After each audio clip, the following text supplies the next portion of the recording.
Jake, what's up? All good. How are you? Yeah, good. Back for another week of the pod. Yes. What we call in the pod again? Studio launch diaries. Yeah, how exciting is that? We had an interesting moment a couple of weeks ago when we had rebranded everything to Studio Launch Diaries for the pod, where I said to our videographer H on the floor here, I said, what's the name of the pod? And he said, Studio Launch something else. And Jake said, no, it's not, is it? I think it's Studio. Yeah, we got confused. Goes to show how important a name is, guys. Yeah, I mean, if we don't know our own name, then yeah, we're struggling. Yeah, I think we come up with revamp in like 3 minutes. No, what it was is like I looked for like domains that are available when I sent that over to you, and you were like, "Yeah, sounds good," and we're like, "Okay, cool, I'll buy it." And then that was it. Yeah, Nike was named exactly the same, so they're all around a table. If you read a book called Shoe Dog, yeah. They're all around a table. Phil Knight, the founder, and loads of other of the kind of the OGs.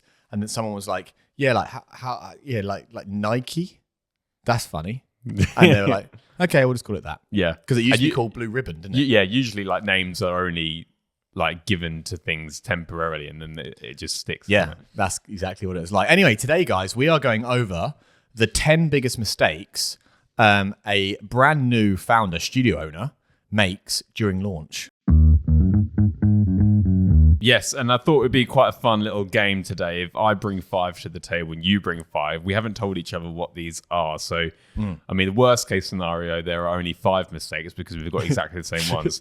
But yeah, hopefully we're going to just go through some of these and then yeah, we can riff on them. By the way, can you hear like a bird in the background? There's just a bird just on the windowsill of the studio here.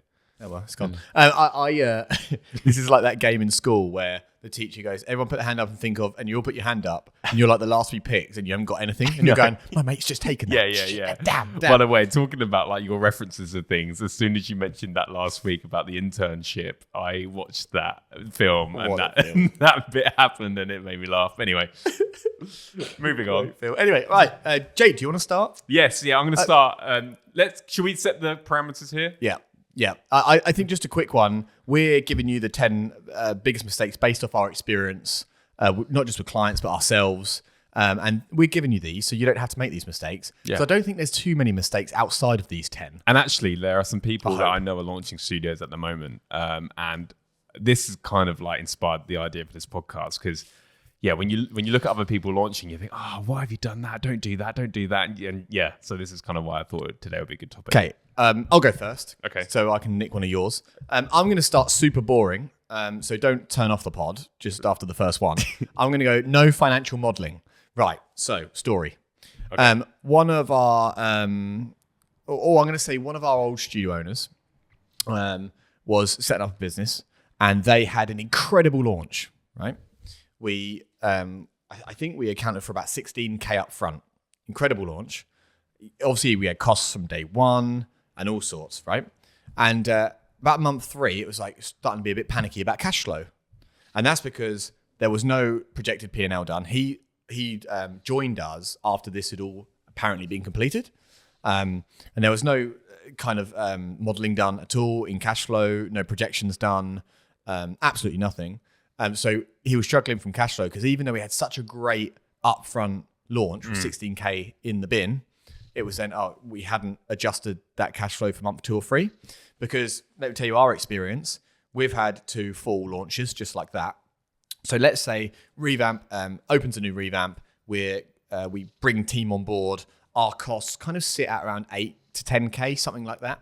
Now, if we take 16K in the first month because of launch, that's great, but then month 2, because of the lag that we have, we're not going to take anything because these guys are on a 6-week challenge from launch, right? Mm-hmm. So that 16K up front is to make sure that we have 2 months of cost sorted and ready, because then we can start cash flowing from the 3rd month and we're never out of profit, right? We're never down in cash flow. So that's kind of how we look at things. That's why the launch is so important. And that's also why the terms of a lease are so important. Things like rent-free. Hold on. I'm going to go to my mistake. Okay. Does that lead on to that nicely? Yeah. So that leads on to one of my ones that I came up with not negotiating a rent-free period. Or like you could probably whittle that down to actually not negotiating at all. Yeah. Like, you know, when you send those terms and you go back and forth, like the terms don't have to be the terms. You have the power to actually negotiate something which could obviously benefit you. And one of those things that we've always talked about is a rent-free period. So most landlords will accept a period, whether that be 3 months, 6 months if you're lucky, even longer if you're even luckier. But the idea of that is obviously it allows you to cash flow quicker. So if you have those first initial months where you don't actually pay any rent, that just means that anything you collect in terms of sales within those first few months is mostly all profit. So it just gives you that springboard to then build that momentum to continue. So that's one of my biggest mistakes that I see a lot of studio owners make, is that they receive the terms for the property and then they're like, okay, cool, all right, I'll sign. When there are a few steps you can do in terms of negotiating, and rent-free period is a big one. Do you want to hear a big call? I would rather negotiate a great rent-free period than a lower monthly rental and a shorter time period. Yeah, because it just allows you to build quicker, doesn't it? Yeah, duck and flow. That's great. Good start. We're off to a flyer. Yeah. Mistake number 3, thinking you can do it all. So I put that as a phrase, and it kind of links to hiring. We I actually had a call yesterday with a really great experienced studio owner who was going into a new location, and they were just going to jump into that being the single PT. And what they're essentially taking on was a bigger location with more costs, and they were going to jump in and do probably more work because their model was going to expand.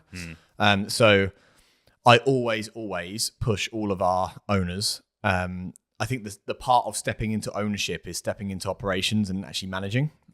So I always push them to hire at least one team member in that launch phase, so they're ready for open. Because I ideally don't want them taking any more than 50% of the timetable. And then you get so much key man risk, don't you? Like if you're 6 months in and suddenly you don't want to, everybody now loves you, and it's really difficult to step away from that and bring somebody else on board. Even with a large transition, one of our owners, Essex Way, had this exact issue. And the way he got over it was to do like a 4-month transition whilst being in sessions with the coaches he had brought on board. Which is quite costly as well, isn't it? Costly, a lot of time, but was needed and required. Yeah. So that's my mistake number 3. Mistake number 4 is not starting a waiting list. Like you only launch once, and we've seen this with both of our studios, where in those initial stages when you announce that a new studio or new gym is coming to the location, that is when you get the most excitement, anticipation, curiosity from your local market. And usually what that can turn into is opt-ins, right? So we always find it funny of like when we start running ads in a new location, the cost per lead, for example, is like £2, £3 per lead, versus what it is like a year into that location where it's a little bit more like £10 to £15. So with that in mind, like I would say really, really make the most of your launch, because you have that advantage that no other studio in your local market has.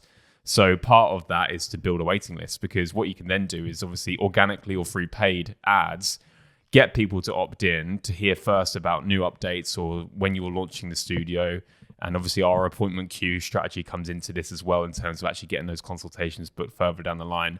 But if you think about it, like if you can get all of those email addresses that you can then remarket and retarget for free, if you can get those for £3 versus getting them for £10 to £15 a year on, then it would make the most sense to build that email list as soon as possible, just because you're able to then, cut your acquisition costs down dramatically. So, before you do anything, just start an email list, get a waiting list all prepared, start collecting email addresses, and then bring those people along for the journey. Love it. I've got one that leads on from my last mistake, but I'm going to talk about the hire itself. So I've got here mistake number 5. This is right. I think so. Yeah, mistake number 5: wrong terms for the wrong person. Right. So quick story here. One of our owners up north was about to make his first hire in his launch phase. Really exciting, buzzing. Right. Got on the phone. He said, "Jack, I'm about to make my first hire. Really, really popular PT this way. And I've got everything drawn up. We're going to finalize tomorrow." And I said, "Okay, cool. Tell me about it. Like, what are you paying this guy? What are the terms?" He said, £50 an hour, because that's what he gets in a one-to-one PT. So I just guess I have to match it. And I'm like, whoa. It's like, have you done, like, what does your costings look? What does the P&L look like if you're going to pay him £50 an hour? Like, do you have room for anyone else? No. But this guy is really good. I'm like, okay, right, like calm down. £50 an hour is like, so to give you an idea, owners in London who we work with, kind of around 20 to 30, something like that. So I said, right, let's not do that because that takes all of your profit from day one. There will be great people around you who will be happier with a lot less, but performance-based terms. So this is what we say to all of our owners. Like, let's give new hires incentive to do a really, really good job and retain as many customers as possible.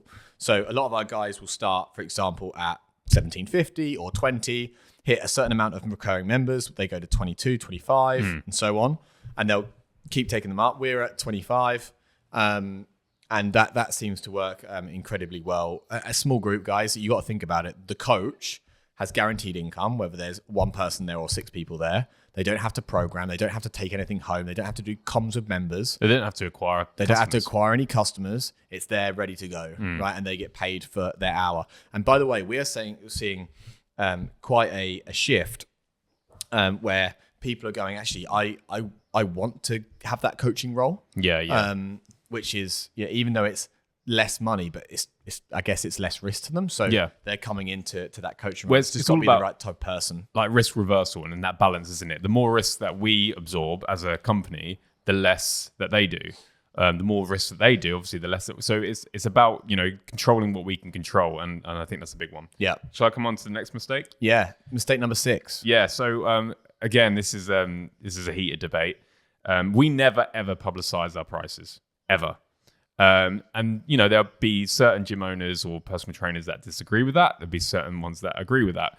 The reason we don't, and the reason we never have, and I'm not saying we never will, but especially when you're launching, obviously when you've got a new business opening in town, your trust starts from zero, right? So no one knows who you are. No one knows, what you offer.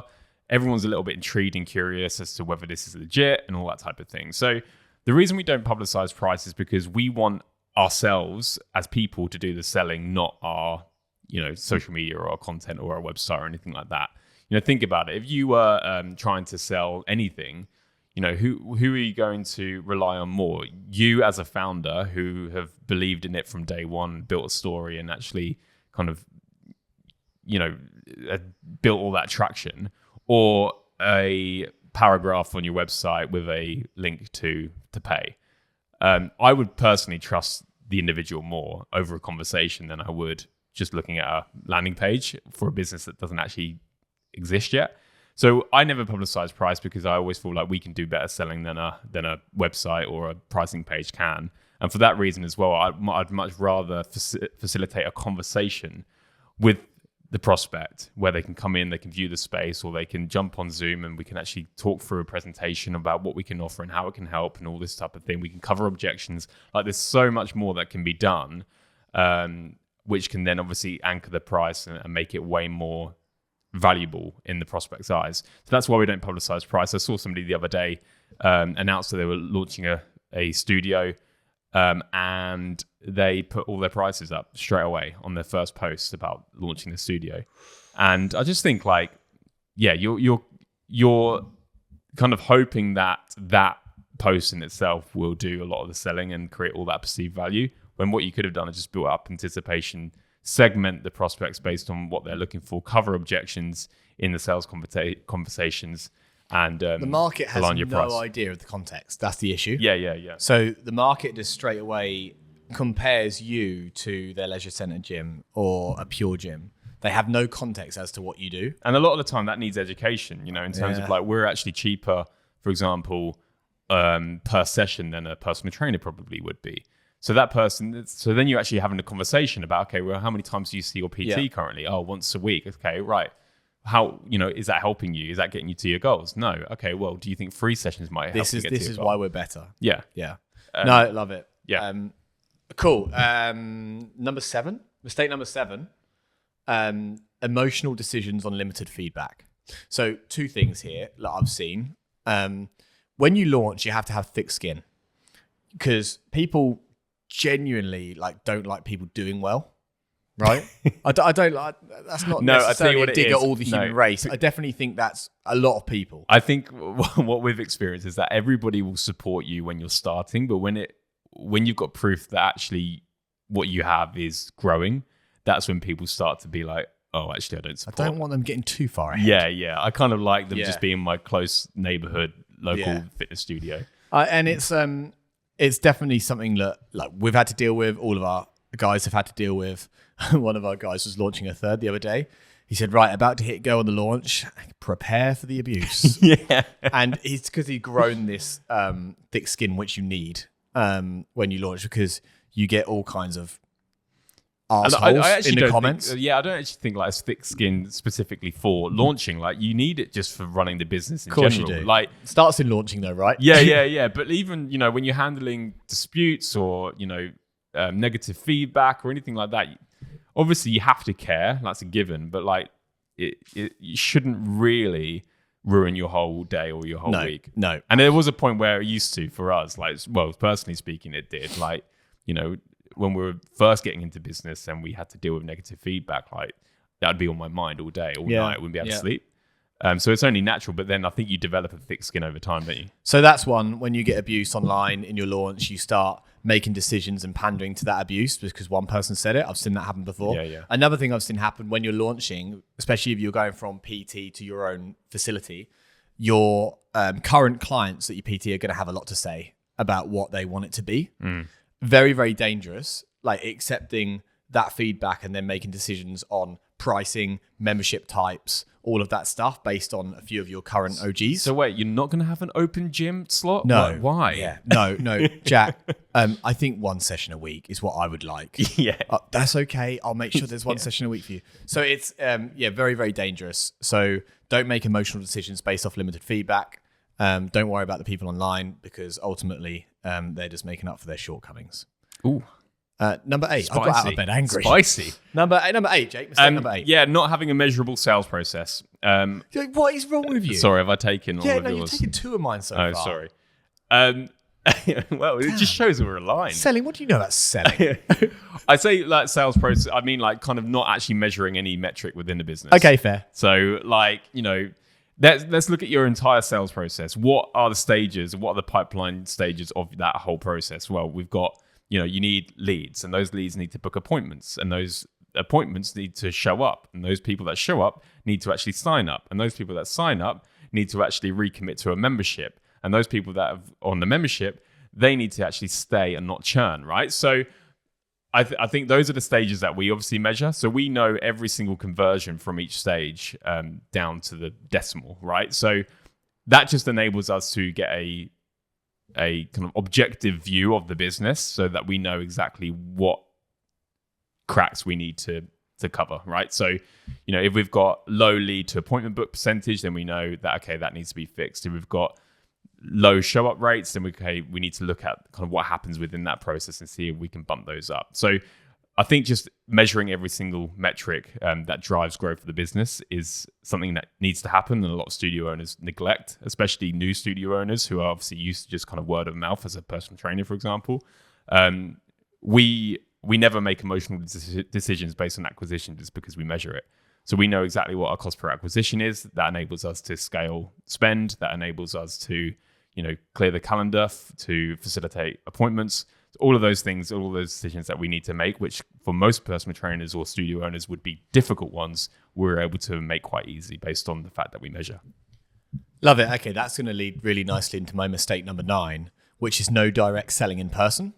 So in-person consults are really important to us, especially during launch. We're actually doing online consults once the location's established. But I think during launch, making it, like we always say, like that doctor's appointment is really, really important because people build trust when they see the studio. They build trust when they see you in the studio.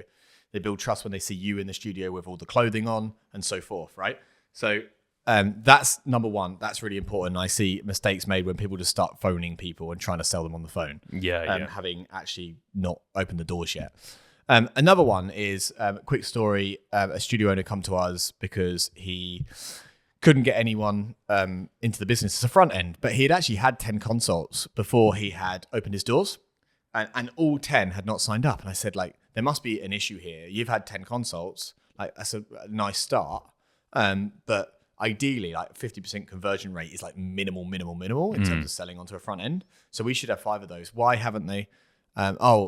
He made it more of an information 30 minutes with them Right. rather than an actual sales-based Cool. 30 You go and minutes have a with them. think about it and let me know if it's something Give them all the information, find out about them. Yeah, that's really nice. Lovely to see you. Let me know. Let me know when you know. And it'll be great to have you here. See you later. Bye-bye. Yeah. And all 10 hadn't come back. Because the issue is when someone walks out of the door or someone hits end on the Zoom call having not actually committed to a front end, to the paying you and so forth, 90% don't come back. 10% do. So that person who I spoke to more than likely had one person come back and actually say, yeah, actually I do want to do it. So like having a very, very clear strategy and process to what that 30-minute consultation looks like is extremely important. And going through those different points is, again, extremely important. So that's my 5 mistakes complete. Cool. I'm going to finish off with my 5th, and that is not including yourself in the story and not actually showing your work, documenting your whole process. Like, there are many gyms, big commercial, national, international gyms that open probably within 10 miles of you. One thing that they cannot do, which you can, is include an actual human in the story. And what we mean by that is, actually showing your vulnerabilities, showing the whole process of the studio being built, showing, some of the challenges you're facing, tour of the actual studio, showing you talking to other local people about your plans, like all of this stuff. Like, you want to become famous in your local town. And it's quite easy to do that based on, obviously, a local radius and not many people. So we always say, like, you have to document as much as possible, because you think like David Lloyd or True, the Gym Group, or any of these big commercial gyms, they don't have a single person attached to that business that can generate trust in the way that you can. So I would just say, like, every single post that you promote your studio being built, or, if you go into Facebook groups, don't rely on a Canva graphic to say there's your waiting list is open. Take a selfie of you in an empty space saying your waiting list is open. Like, actually attach yourself to the story, because then more people will come along for the ride. More people will trust you when it comes to actually converting into members. So yeah, that was a big mistake. I saw somebody who was opening up a studio the other day, and I think she just posted like a Canva graphic saying, like, join the waiting list. And I'm like, no, people, that's what, all those other big gyms would do. Like, you have an advantage and use it. And that just means putting yourself, part of the story. Love it. That was awesome. They're the 10 mistakes, guys. I'm sure there might be a few more, but they're the most important ones that come to mind for us. They're the 5 that we both brought. That's 5 rounds. Yeah. That's 5 rounds we just did there. Who's the most beaten up? Well, right? I don't know. You don't look great. No. Cool. Well then, guys, lots of love. Have a great week. And that's the pod. Yeah. Have a good one.